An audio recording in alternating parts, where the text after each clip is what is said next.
तो खबर बड़ी है दोस्तों, झारखंड के मुख्यमंत्री हेमंत सोरेन को प्रवर्तन निदेशालय यानी एनफोर्समेंट डायरेक्टोरेट ने गिरफ्तार कर लिया है। उनकी जगह अब चंपाई सोरेन जो है झारखंड के मुख्यमंत्री होंगे। हेमंत सोरेन जानते थे कि उन्हें गिरफ्तार किया जाने वाला है और उन्होंने अपनी जगह पर चंपाई सोरेन को मुख्यमंत्री बना दिया।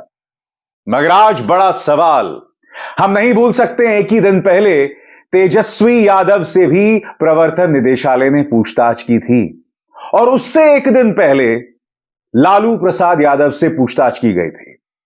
दिल्ली के मुख्यमंत्री अरविंद केजरीवाल, जिनके कई नेता इस वक्त जेल में हैं, उन्हें प्रवर्तन निदेशालय ने 5वां समन भेजा है। अगला नंबर किसका? तेजस्वी यादव का, अरविंद केजरीवाल का या फिर राहुल गांधी का? जी हां, भारतीय जनता पार्टी दरअसल चाहती क्या है? क्या लोकसभा चुनावों से पहले सारा विपक्ष जो है वो जेल में चला जाए? बीजेपी को अब यह ढोंग करना बंद करना चाहिए कि वो भ्रष्टाचार के नाते ये सब कर रही है या भ्रष्टाचार पर कार्रवाई के चलते ये सब कर रही है, क्योंकि अगर ये बात सही होती, अगर आप सिद्धांतों पर बने रहते, तो अजीत पवार, छगन भुजबल, हेमंत बिस्व शर्मा, नारायण राणे, बहुत लंबी लिस्ट है, ये आपकी पार्टी में ना होते और ये अहम पदों पर ना होते। अजीत पवार और छगन भुजबल तो चलिए आपकी पार्टी में नहीं है, कम से कम आपके मोर्चे में जरूर है।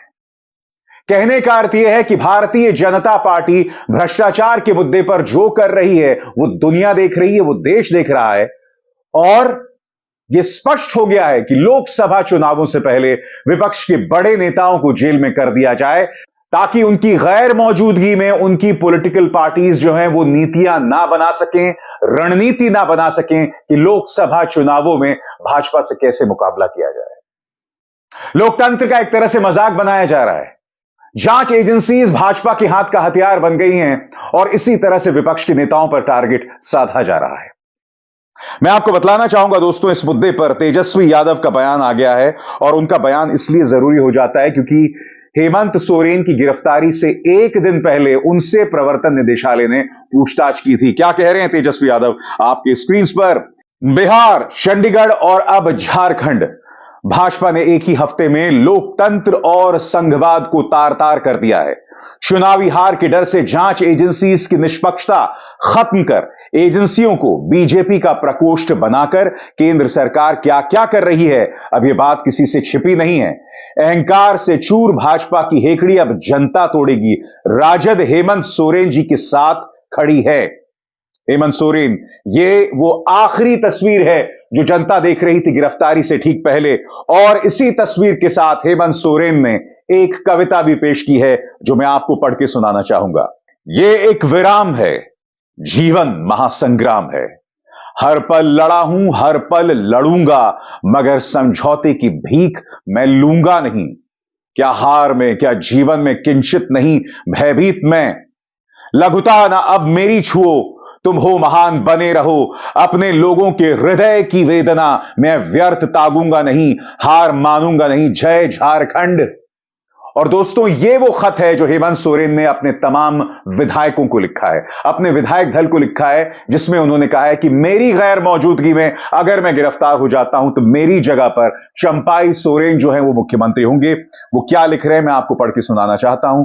आज मैं ईडी के समन के अनुपालन में उपस्थित होने जा रहा हूं। अगर मुझे गिरफ्तार कर लिया जाता है, ऐसी परिस्थिति में मैंने सम्यक विचार उपरांत चंपाई सोरेन को विधायक दल का नया नेता नामित करने का निर्णय लिया है। विधायक दल की बैठक में इन्हें विधिवत रूप से विधायक दल का नेता चुनने के उपरांत सभी सहयोगी दलों के नेताओं के साथ उनका समर्थन पत्र लेकर नए नेता के नेतृत्व में आप सभी माननीय विधायक गण माननीय राज्यपाल के समक्ष जाकर नई सरकार के गठन का दावा पेश करेंगे एवं अपने चट्टानी एकता का परिचय देते हुए नई सरकार के गठन तक रांची में उपस्थित रहेंगे। चंपाई सोरेन झारखंड के अगले मुख्यमंत्री। और अगर आपने गौर किया होगा दोस्तों, हेमंत सोरेन ये भी कह रहे हैं कि मैं समझौता नहीं करूंगा। अगर हेमंत सोरेन चाहते तो यही ईडी के जो अफसर हैं उनकी सेवा कर रहे होते। अगर वो चाहते तो वो समझौता कर सकते थे, जैसे अजीत पवार ने किया, जैसे एकनाथ शिंदे के कई विधायकों ने किया, जैसे हेमंत बिस्व शर्मा ने किया, जैसे छगन भुजबल, नारायण राणे, लंबी फहरिस्त है दोस्तों। मगर यह आदमी झुका नहीं, बिल्कुल उसी तरह से जैसे मनीष सिसोदिया नहीं झुके, बिल्कुल उसी अंदाज में जैसे संजय सिंह नहीं झुके, बिल्कुल उसी अंदाज में जैसे राहुल गांधी झुकने का नाम नहीं ले रहे। तेजस्वी यादव भी स्पष्ट कह रहे हैं कि मैं नहीं झुकने वाला।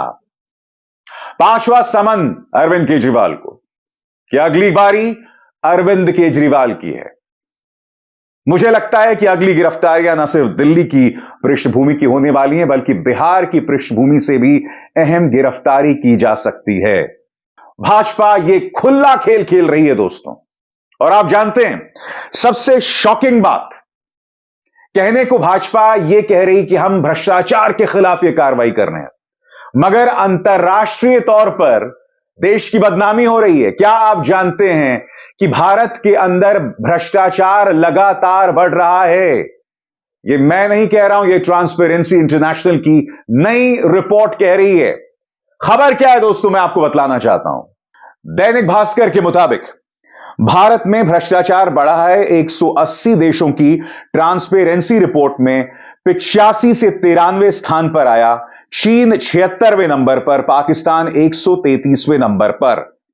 यानी कि भारत 85वें नंबर पर था, अब वो 93वें नंबर पर आ गया है साल 2023 में।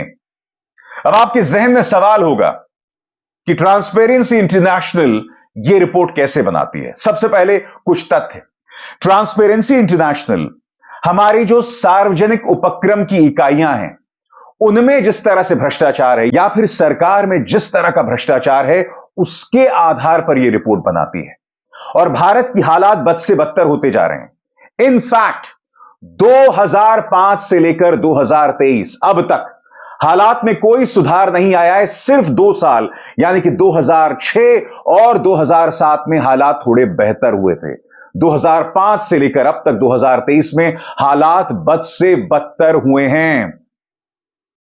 2014 से पहले क्या होता था मैं आपको बताता हूं। 2014 से पहले कम से कम मीडिया भ्रष्टाचार के मुद्दे उठाती थी, 2G का मुद्दा उठाती थी, कॉमनवेल्थ गेम्स घोटाले का मुद्दा उठाती थी।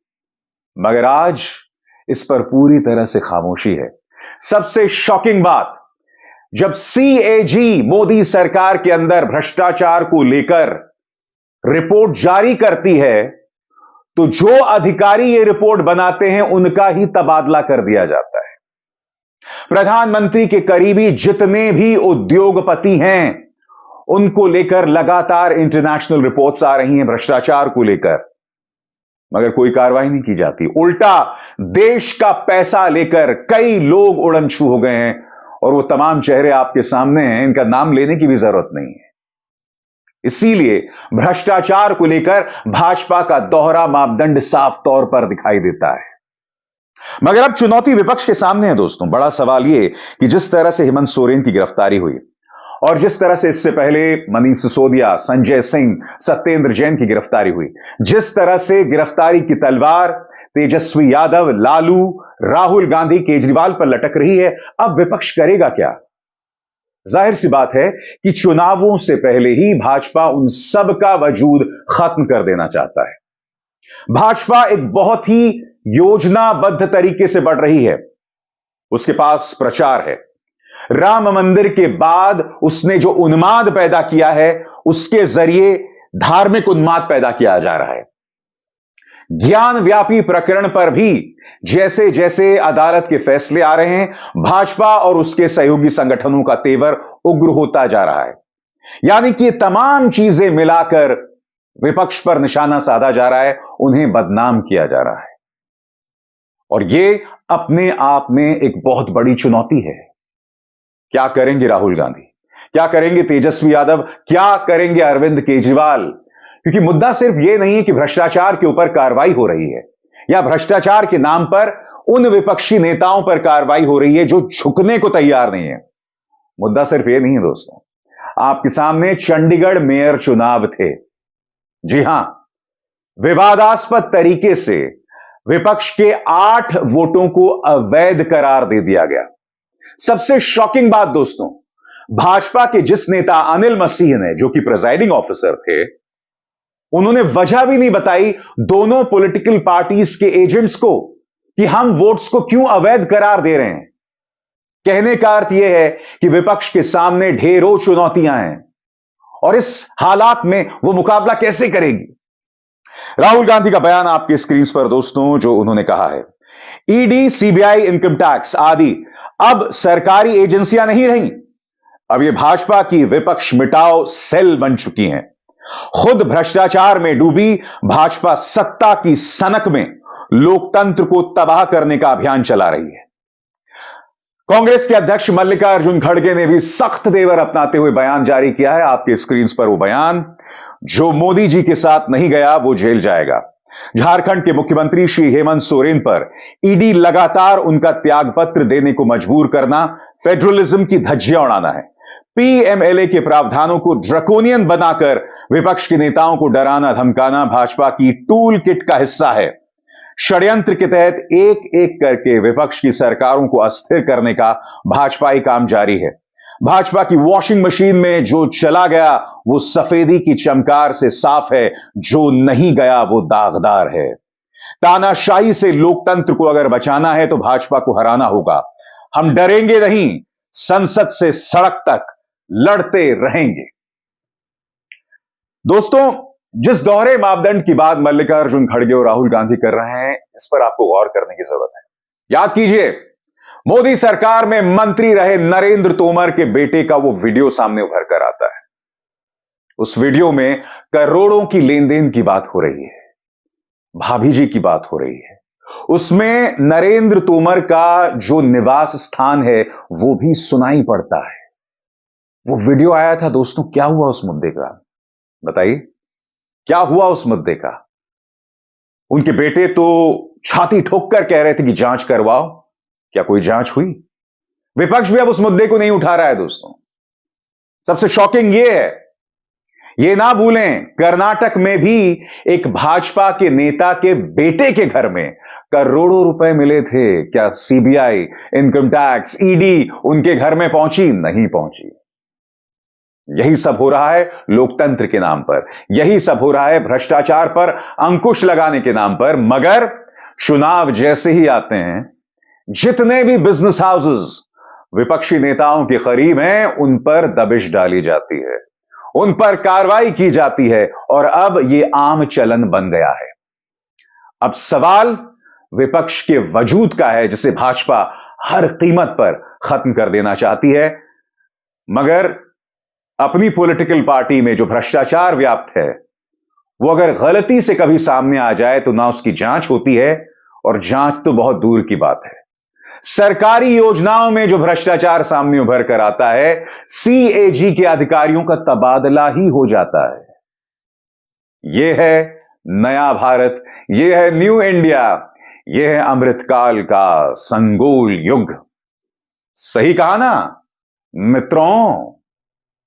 अभिसार शर्मा को दीजिए इजाजत। नमस्कार। स्वतंत्र और आजाद पत्रकारिता का समर्थन कीजिए, सच में मेरा साथी बनिए। बहुत आसान है दोस्तों, इस ज्वाइन बटन को दबाइए और आपके सामने आएंगे ये 3 विकल्प, इनमें से एक चुनिए और सच के इस सफर में मेरा साथी बनिए।